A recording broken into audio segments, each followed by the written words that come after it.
Welcome back to Daytime Ottawa. Oh my goodness, there are so many holiday shows going on, performances, but if you want to see one of the most unique ones, one of the funniest performances you will see, well, they have two performances coming up. It is called Oh Christmas Tea, a British comedy. But before I introduce you to the two stars, have a look at this.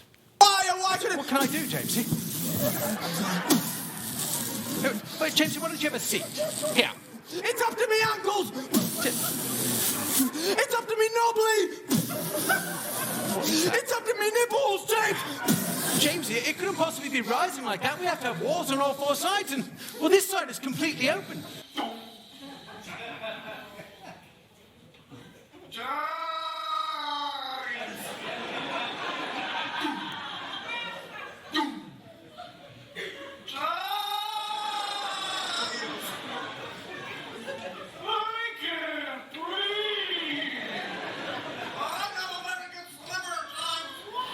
I'm not sure if I should introduce them as James and Jamesy or Aaron and Alastair, but here they are joining us on the show. How are you guys? Great to have you. How should I introduce you? Is it James and Jamesy or Aaron and Alastair? Both. Yeah.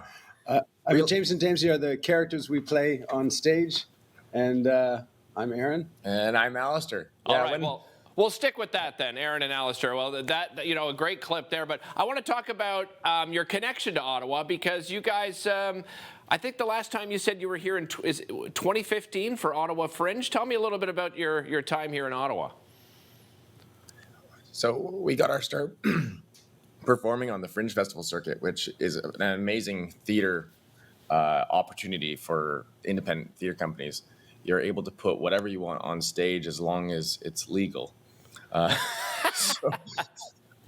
So no illegal performances for you guys? No illegal performances. Funny you asked, though, the one late night cabaret show we did in Montreal, they had to, someone posted online afterwards, see them before they get arrested. It's a family-friendly show. I'm just genuinely. Yeah. But we toured the Fringe circuit across North America, and in our second year of touring with these characters, we went to Ottawa, second or third year, and the response in audio was amazing. Nice. Yeah. I think a lot of people in Ottawa and across Canada have a connection to Britain and grew up watching British comedy, as Aaron and I did. You know, I have family in the UK, and that juxtaposition of British propriety and the absurd and silliness of the imagination, which we love to invoke. Yeah, tell me about these two characters, James and Jamesy. How did you come up with them? How would you describe them? I would say James, the character I play, is an everyday, relatable, gentle giant. Who has no imagination. And every week I come to Jamesy's flat. Jamesy is a very peculiar, eccentric hermit. He doesn't leave his flat. He has really very little connection with the outside world. So I am that connection for him to the outside world, whereas he is a connection for me to the world of the imagination. I see. Okay. I think that sort of intersection of like reality and make-believe is fundamental to theater in general. Like, people come to the theater hoping with a strong performance that they'll be taken by the performance to a new place and experience something together with both the audience and performers. And that's what we try to do. This juxtaposition of imagination and real world is very much that intersection of, can we get the audience on board into the world of the imagination of the play? Right. Our show just does it much more literally than many do. Let's talk about this particular show, Oh Christmas Tea. How would you describe it to our viewers? And you have two performances, one at the Shankman on December 15th, one at Meridian Theatres at Centrepointe on December 18th. A couple of those times are sold out, but we'll talk about that in a moment. But how would you describe this particular performance? It's being compared to classic British pantos, and the absurdity of Monty Python, the physicality of Mr. Bean, the fantastical elements of like a Dr. Seuss book, rich with wordplay, comic physicality, and just fantastical trips of the imagination, all wrapped up in a little Christmas present in 90 minutes.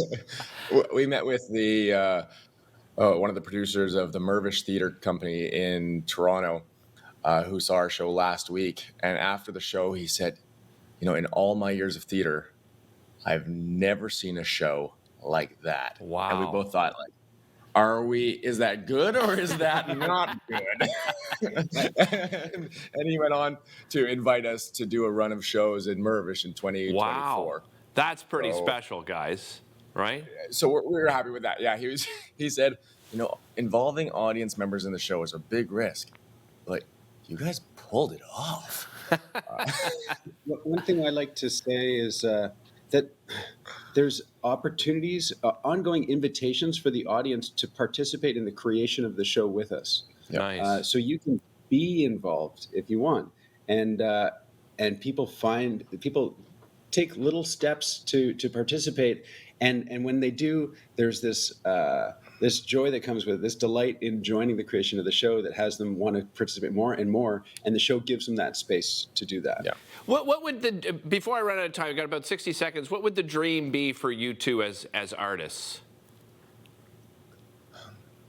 I think to create work that has people leaving the theater feeling like they have more capacity to express themselves as humans, and having fostered a connection with not just the people they came with, but their community at large.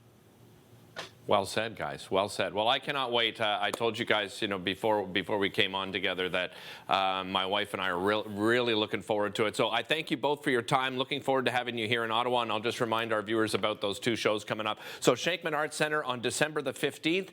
There's shows at 3 and 8 p.m. The 8 p.m. is sold out. So make sure you get your tickets to the 3 p.m. If you can't make it on December 15th, you can turn to December 18th because they're at Meridian Theatres at Centrepointe. The 3 p.m. is sold out, but still tickets available for the 7:30 p.m. show. Don't go anywhere. We'll be back with more Daytime right after this.